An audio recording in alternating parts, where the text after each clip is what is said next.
Good evening dear students. आज हम chapter number 7 करने वाले हैं, फैक्टराइजेशन मेथड। ठीक है, तो इंट्रोडक्शन देखिए। सबसे पहले क्या है इंट्रोडक्शन में, let's take natural numbers 42 we can write. देखो 42 के फैक्टर का मतलब क्या होता है। सबसे पहले फैक्टर का मतलब होता है, आप फैक्टर का मतलब समझो, prime factor form. If a number is written as a product of prime factor. Prime factor के हम जो प्रोडक्ट लिखते हैं, it is said to be in the prime factor form. ठीक है, प्राइम फैक्टर फॉर्म कहलाती है। किस तरीके से, देखिए बाप, जैसे कि आपके सामने दी प्राइम फैक्टर फॉर्म ऑफ आप 210 का अगर प्राइम फैक्टर फॉर्म लिखते हैं तो क्या हुआ, 2 मल्टीप्लाई 3 मल्टीप्लाई 5 मल्टीप्लाई 7। अगर आप प्राइम फैक्टर लिखते हैं 42 का तो क्या होगा, 2 इंटू में 21, यानी कि इसका हम फैक्टर कर सकते हैं 2 इंटू 3 इंटू 7। ठीक है, जिसे क्या बोलते हैं, फैक्टर्स ऑफ नेचुरल नंबर्स। ठीक है स्टूडेंट्स, तो ये क्या है। तो अब हम आगे बढ़ते हैं स्टूडेंट्स। देखिए क्या है, फैक्टर्स ऑफ एल्जेब्रिक एक्सप्रेशंस। मान लीजिए आपके सामने 7xy है, तो 7 मल्टीप्लाई x मल्टीप्लाई y। ठीक है, ठीक है, इसे बोलते हैं इररेड्यूसिबल फैक्टर्स बोलते हैं इसको। So 7 multiply x multiply y is said to be irreducible forms of 7xy। ठीक है, अब आपके सामने सिमिलर है 6x प्लस 3। तो 6 को क्या ले सकते हैं, 2 मल्टीप्लाई 3 ले सकते हैं, तो 2 मल्टीप्लाई 3 लिख दिया, 6 हो गया। मल्टीप्लाई में हम x कर सकते हैं, मल्टीप्लाई में x प्लस 3 कर सकते हैं।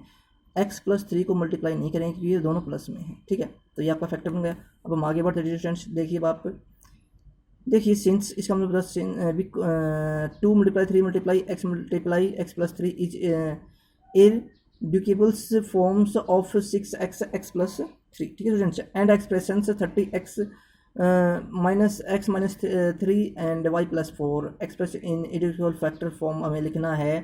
तो आप क्या करोगे, देखो आपको पता है कि ये क्या होता है, 2 3 जा 6 6 5 जा 30। ठीक है, तो 2 3 जा 6 6 5 जा 30, तो ये हो गया 2 मल्टीप्लाई 3 मल्टीप्लाई 5 मल्टीप्लाई x। ठीक है, और x माइनस 3 है तो x माइनस 3 मल्टीप्लाई में y प्लस 4 है तो y प्लस 4। ठीक है, ये आपका हो गया है। ठीक है, अब फैक्टर्स देखते हैं। अब हम फैक्टर्स क्या होते हैं ये और समझ लेते हैं। ठीक है, उसके बाद हम आगे बढ़ेंगे। देखिए स्टूडेंट्स क्या है, if an algebraic expression can be written as the product of 2 और more numbers algebraic variables or algebraic expressions, then each of these numbers algebraic variations of expressions is called the factors of the given algebraic expressions। इसका मतलब ये है कि यदि दो ऐसे variable जिनका प्रोडक्ट 2 है या 2 से ज़्यादा वेरिएबल हैं, उनका जो प्रोडक्ट होता है, उनको प्रोडक्ट को ब्रेक कर देना, तोड़ देना। ठीक है, एल्जेब्रिक फॉर्म में ही तोड़ देना, वो आपका क्या होता है, फैक्टर्स होता है। जैसे कि आपके सामने क्या है, 15xy x plus 2y minus 4 है, तो 15 को क्या लिख सकते हैं हम, 3 multiply 5 multiply x multiply y multiply x plus 2 multiply y minus 4। ये क्या है, फैक्टर्स हो गए हम आपके। ठीक है, अब हम आगे बढ़ते, देखिए फैक्टराइजेशन क्या होता है, when an execution expression is written as product of 2 और more factors, the process is called factorisation. ठीक है, factorisation is reserve process of multiplication. ठीक है, यानी कि फैक्टराइजेशन क्या है, एक मल्टीप्लिकेशन प्रोसेस है। ठीक है, अब हम आगे बढ़ते हैं। देखिए स्टूडेंट्स क्या है, प्रोडक्ट हमारे सामने प्रोडक्ट है 2xy 3x माइनस में 4y। अगर इसको मल्टीप्लाई करेंगे 2 3 जा 6x स्क्वायर हो जाएगा y। ठीक है, क्योंकि 2 3 जा 6 और ये x है, x स्क्वायर हो गया, और y माइनस में 2 4 जा 8 x है, y की y से मल्टीप्लाई करेंगे y का स्क्वायर हो जाएगा। ठीक है, 6x स्क्वायर माइनस में 8y स्क्वायर प्रोडक्ट हो गया। अब फैक्टराइजेशन करेंगे 6x स्क्वायर माइनस में 8xy का। देखो यहाँ पर 2 3 जा 6 है, यहाँ पर 2 4 जा 8 है तो 2 कॉमन आ गया, यहाँ पर x स्क्वायर है, यहाँ पर x है तो x कॉमन आ गया, यहाँ पर y है, यहाँ पर y स्क्वायर है तो यहाँ पर y कॉमन आ गया। अब यहाँ से 2xy कॉमन लेंगे तो क्या बचेगा आपके सामने, 3x बचेगा, क्योंकि 2 3 जा 6 होता है। और यहाँ पर 2xy कॉमन लेंगे तो क्या बचेगा, 4 बचेगा, और x जा चुका बाहर तो क्या बचेगा, y, तो 3x माइनस y। इस तरीके से प्रोडक्ट है। ठीक है, सेम एज इट इज आप देख सकते हैं, x plus 3 x minus 4 x square minus x minus 12, इसको हम क्वाड्रेटिक इक्वेशन बोलते हैं। क्या बोलते हैं, क्वाड्रेटिक इक्वेशन। ठीक है, अगर इसका फैक्टर करेंगे x square minus x minus 12, तो आप इसको मैं जब क्वेश्चन करेंगे तब मैं आपको बताऊंगा कि ये x प्लस 3 x माइनस 4 कहाँ से आया। ठीक है, ये आपको बाद में जब हम करेंगे। ठीक है, अब अगला क्वेश्चन देखिए, 4x प्लस 5y, तो इन सभी का प्रोडक्ट है। ठीक है, 4x की 4x मल्टीप्लाई करेंगे 16x स्क्वायर। ठीक है, देखो a प्लस बी और ए माइनस बी, तो ए स्क्वायर माइनस बी स्क्वायर होता है ना फॉर्मूला, तो 16x स्क्वायर माइनस में 25y square, 16x square minus में 25y स्क्वायर है, तो फॉर्मूला क्या होता है ए स्क्वायर माइनस बी स्क्वायर ए प्लस बी ए माइनस बी। ठीक है, ये फॉर्मूला यूज कर सकते हैं। ठीक है, अब हम आगे बढ़ते हैं स्टूडेंट्स। अब देखिए क्या है, factorization by method of common factors. Factorization when a monomial is common, जब मोनोमियल कॉमन होता है तब हम फैक्टराइजेशन का यूज करते हैं। वर्किंग रूल्स, इसके रूल समझ लेते हैं। रूल क्या हैं, express each term as a product of irreducible factors. ठीक है, आप इरेड्यूकेबल फैक्टर्स का प्रयोग करेंगे हमेशा। ठीक है, product of irreducible factors. Take the common factor, आप कोई भी जो कॉमन फैक्टर होता है उसको कॉमन लेंगे पहले, कॉमन फॉर्म्स एच इधर। ठीक है, यूज डिस्ट्रीब्यूटिव लॉ, यानी कि डिस्ट्रीब्यूटिव लॉ आप पहले समझ चुके हैं। अगर किसी को समझ में नहीं आया तो मैं फर्स्ट चैप्टर जब पढ़ाऊंगा आपको जब डिस्ट्रीब्यूटिव लॉ भी समझा दूंगा। ठीक है, get the desired factor form. ठीक है, डिजायर्ड फैक्टर फॉर्म यूज करना हमें। तो देखिए ये हमारे पास 3 स्टेप्स हैं, तो 3 स्टेप्स का हम यूज करते हैं। क्वेश्चन नंबर देखिए आपके सामने, factorization of flowing 12x plus 36 है। अब देखो यहाँ पर 12 है, यहाँ पर 36 है।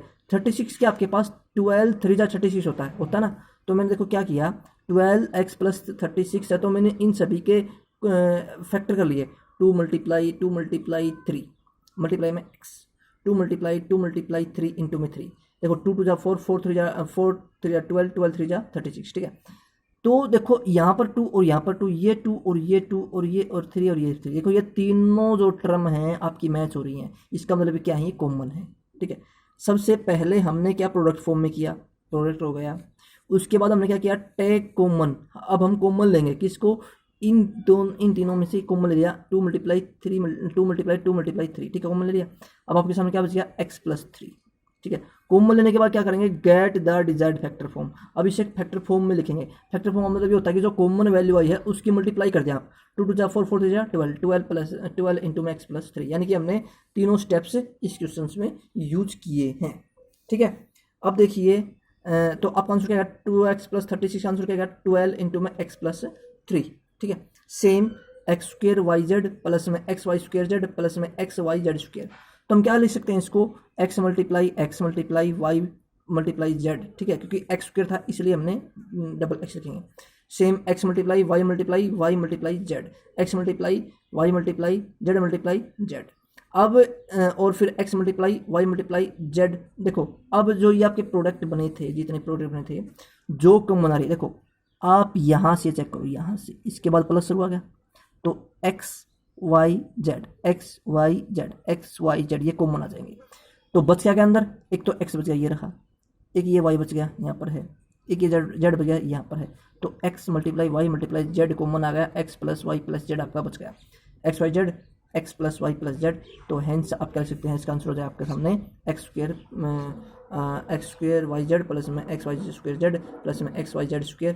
तो x Y z x plus y plus z ये आपका आंसर है। ठीक है स्टूडेंट्स, अब हम आगे बढ़ते हैं। एक बार आप नोट भी देख लीजिए क्या है, we can take the common factors directly without writing the terms as a product of irreducible factors. इसका मतलब ये है कि हम डायरेक्ट कॉमन फैक्टर भी ले सकते हैं, जैसे हम पहले कर रहे थे ना ब्रेक करके। हम अगर ब्रेक करते रहेंगे तो बहुत लंबा टाइम लग जाएगा। इसका मतलब ये है कि आप कम टाइम में भी इस क्वेश्चन को सोल्व कर सकते हैं। ठीक है, जैसे फैक्टराइजेशन है 3a 4y माइनस में 5z 2b 4y माइनस में 5z। तो देखो ये 4y माइनस में 5z डायरेक्ट कॉमन आ रहा है, तो अगर हम डायरेक्ट कॉमन ले लेंगे तो क्या बचेगा आपके सामने, जैसे ही हम दोनों में कॉमन लिया तो यहाँ पर बचेगा 3a, यहाँ पर बचेगा 2 प्लस में 2a। तो 4y माइनस में 5z जैसे हम कॉमन लेते हैं तो आपके पास क्या बच रहा है, 3a प्लस में 2b आंसर आ गया। ठीक है, तो डायरेक्ट करने का मेथड भी है। ठीक है, फैक्टराइजेशन बाई रीग्रुपिंग स्टर्म्स का हम फैक्टराइजेशन कैसे करते हैं, तो सबसे पहले आप समझ लीजिए वर्किंग रूल क्या है। Arrange the term of given expression so that all groups have common factors. सबसे पहले आप क्या करेंगे, सभी को अरेंज कर लें और ये चेक करें कि सभी में कॉमन फैक्टर है कि नहीं है। फैक्टराइज ईच ग्रुप्स, आप सभी ग्रुप का फैक्टराइज करेंगे। टेक द कॉमन फैक्टर्स, आप कॉमन फैक्टर कॉमन लेंगे, कॉमन फ्रॉम ईच ग्रुप्स। ठीक है, अब आपके सामने जैसे एक्स स्क्र प्लस में एक्स वाई प्लस में 8x प्लस में 8y। ठीक है, ये अब आपके सामने क्वेश्चन हैं। तो अब देखिए आप जहाँ पर x कॉमन आ रहा है, देखो यहाँ पर आपके पास x plus x square plus में एक्स वाई है ना। अगर मैं यहाँ पर एक्स कॉमन ले लूँ तो क्या बचेगा आपके सामने, एक्स प्लस वाई बचेगा, क्योंकि देखो मैंने एक्स कॉमन लिया तो एक्स प्लस वाई बच गया। अब यहाँ पर प्लस में 8 कॉमन ले लूँ तो यहाँ पर एक्स और यहाँ पर वाई बच गया, ठीक है। अब देखो 8 इंटू में x plus y, x into में एक्स प्लस वाई, 8 इंटू में एक्स प्लस वाई। अब दोनों में एक्स प्लस वाई है ना, एक्स प्लस वाई कॉमन ले लेंगे तो क्या बचेगा आपके साथ, यहाँ पर एक्स बचेगा और यहाँ पर 8 बचेगा। तो एक्स प्लस वाई इंटू में एक्स प्लस 8 आंसर आया, ठीक है। तो ये आपका क्या है, direct factorization by regrouping terms है, ठीक है, रीग्रुपिंग टर्म्स को बोलते हैं इसको। अब हम आगे बढ़ते हैं डियर स्टूडेंट्स, अब हम एक्सरसाइज 7.1 करते हैं, ठीक है। तो सबसे पहले फिल इन द ब्लैंक्स है the common factors in -4x² + 6y and -2xy square, ठीक है। तो देखो कैसे करते हैं हम स्टूडेंट्स, आपके क्या माइनस का 4x² है ना, तो -4x को क्या लिख सकते हैं, -2 multiply 2 multiply x multiply x, ठीक है, कोमा 2 मल्टीप्लाई 3, 2 2 3 6 होता है, मल्टीप्लाई में x मल्टीप्लाई में y एंड देखो -2 2 2 जा 4 4 3 जा 12 इंटू में x इंटू में y स्क्वायर है तो y इंटू में y, ठीक है। अब स्टूडेंट्स देखिए यहाँ पर सबसे पहले ये इस इक्वेशन में यहाँ पर 2 कॉमन है, यहाँ पर 2 कॉमन है, यहाँ पर 2 कॉमन है। अब ये हुए, अब यहाँ पर 3 नहीं है, यहाँ पर 3 है तो छोड़ दो इसको, अगर जो कॉमन नहीं है उसको छोड़ दो आप।